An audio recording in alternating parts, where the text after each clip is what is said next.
இளைஞர்களுக்கு வணக்கம்.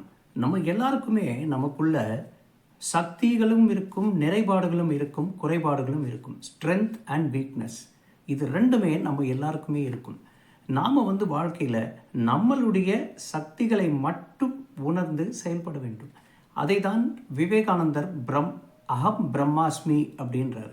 நம்ம உணர வேண்டும். நம்ம சக்தி என்னன்னு நம்ம உணர்ந்து செயல்பட்டால்தான் நமக்கு வெற்றி.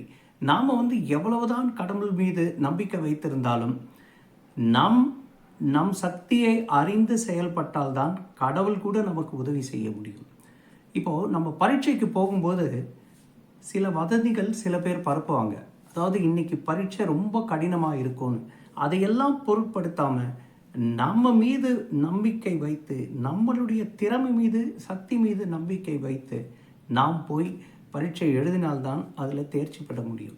அதே மாதிரி ஒரு நீச்சல் வீரர் உயரமான இடத்திலிருந்து குதிக்கும் பொழுது தன்னுடைய திறமை, சக்தியின் மீது நம்பிக்கை வைத்து தான் குதிக்கிறார்.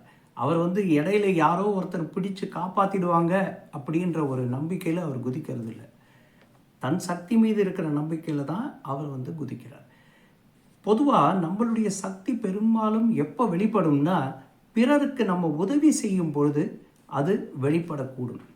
அதனால் நாம் எல்லாருக்கும் உதவி செய்து நம்மளுடைய குறைபாடுகளை மறந்து நம்மளுடைய சக்தியும் திறமையும் நம்பி செயல்பட்டால் வாழ்க்கையில் வெற்றி நமதே. ஜெய் ஹிந்த்.